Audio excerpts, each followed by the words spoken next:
So yung endler natin, simula doon sa pinakauna. Ayan. So isang layer lang yan, pero 5 rack. Total of 96 pieces na mga top sword yung ginogroom natin ngayon.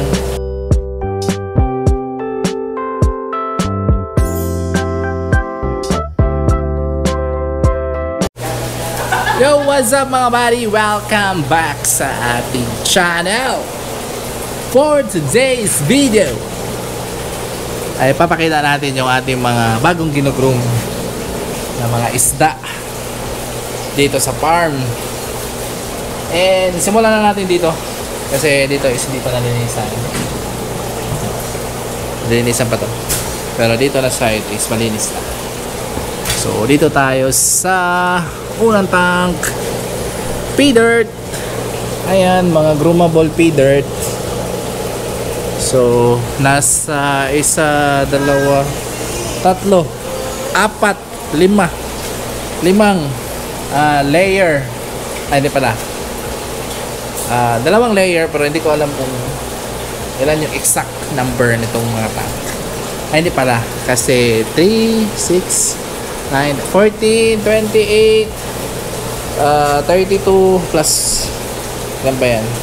Plus 28, basta 50 plus or 60 yata yung ginugroom natin na pea dirt. So pakita natin mga isda mga buddy. So dito tayo mag-start sa mga pea dirt natin.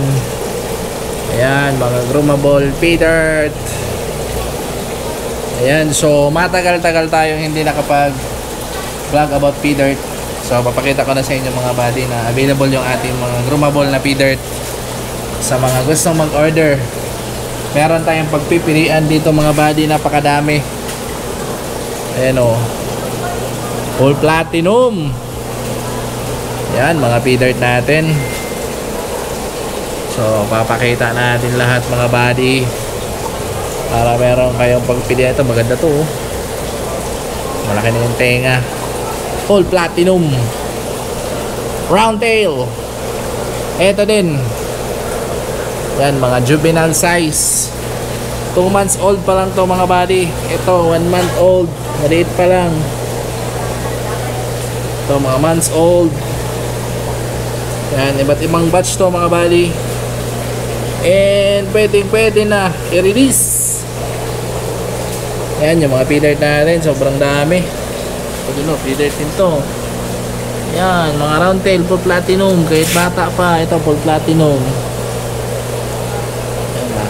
Ears na yung kulang. Ito same din, ito full platinum. Yan, ito konti na lang, magpo-full platinum na.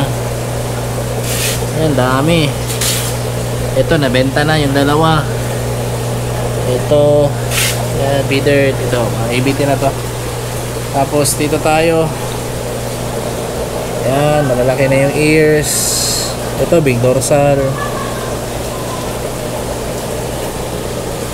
Yan, full platinum. Pakita ko sa inyo lahat yung mga ginugroom natin na pea dirt kasi sa mga susunod na buwan, alam ko mauubos na to. Kaya kung gusto nyo mag-order, unahan nyo na. Baka maunahan pa kayo mga buddy. Yan, mga groomable. Ito maganda. Then pea dirt. Yan, puro pea dirt to. Yan, dami pagpipilian mga buddy. Oh, di ba?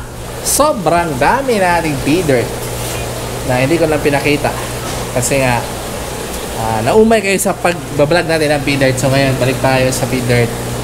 And yung mga female dyan, nandun sa taas. Alam ko marami tayong masiselect doon kasi nasa 7 aquarium yun na malaki na ang laman is nasa mga 30 to 40 pieces yung isang tank. Kaya marami tayong marilis ng mga pea dirt. And then dito mga HB pastel. Ayan, mga juvenile. Ayan, mga bagong angat natin to mga buddy.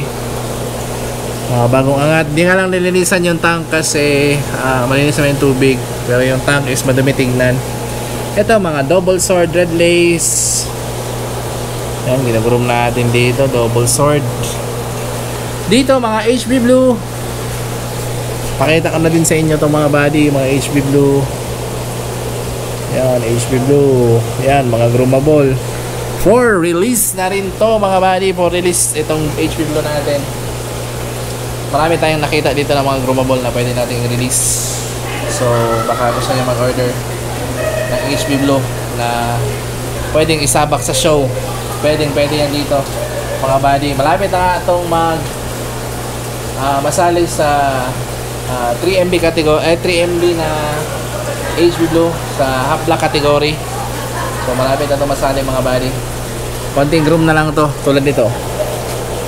Ayan o, deltang delta.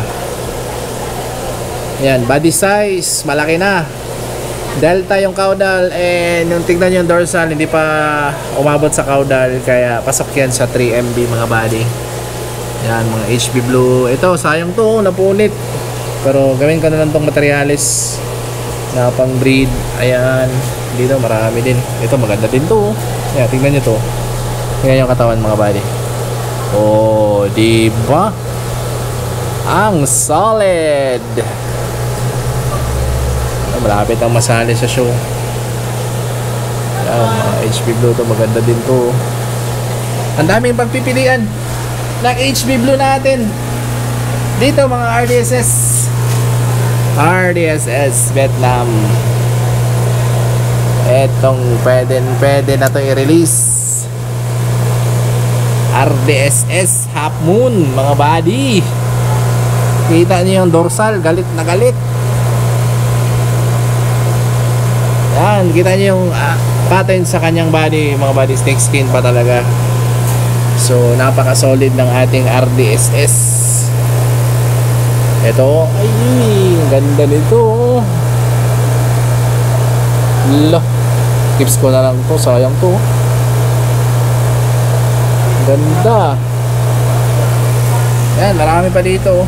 Ayan, mga RDSS. Ayan, ito, maganda dito. Ba't kaya ito ay, hindi pala na-on. So, diba? Kita niyo yan? Solid! Dito din, mga RDSS. Ito din, oh, half moon. Kita niyo yan, mga buddy? Gilid! Oh, diba? Half moon. Pwedeng ilaro sa 3MB. RDSS. Yan, puro RDSS to mga buddy. Yan, ito, maganda rin to. Aroy! Ganda naman ito. Yan, dito sa baba, mga HB Blue, pakita ko na rin. HB Blue.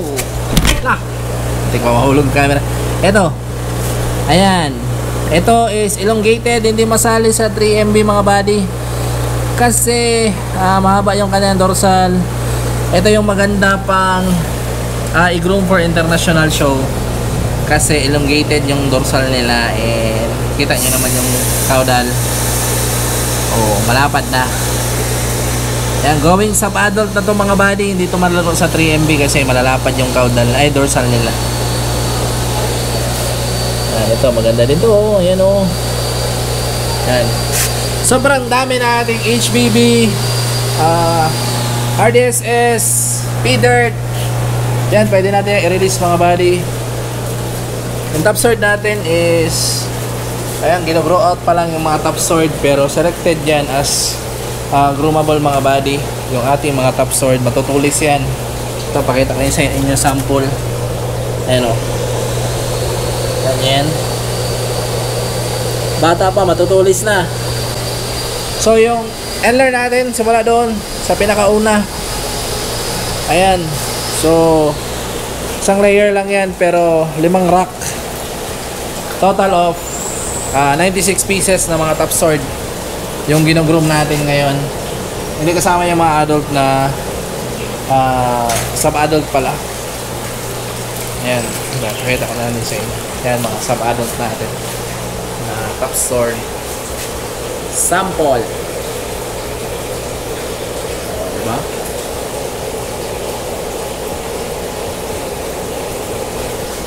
Ayan, ito na Yan yung ginagroup natin. Tapos meron tayong mga ABT dito na ang lalaki ng katawan. ABT! Ayan na. ABT.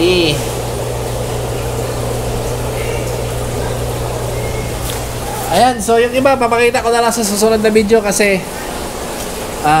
mahaba na natin video mga buddy. Baka sa susunod dito na natin papakita kasi meron tayong ihuhulog na naman na bago dito mula doon sa tab bagong angat, baka YKC Moscow RDSS, meron din tayo doon. Hulog natin dito mga buddy. Kulang na lang sa linis yan kasi sa taas nalinisan ko na. Ayan. Napalinisan ko na yun dyan sa taas. Total of 96 tank na bakante sa taas. Baka enlar din yung hulog natin dyan. So hanggang dito na lang yung video mga buddy.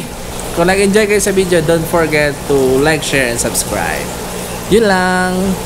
#Anligapis. Bye. Peace out.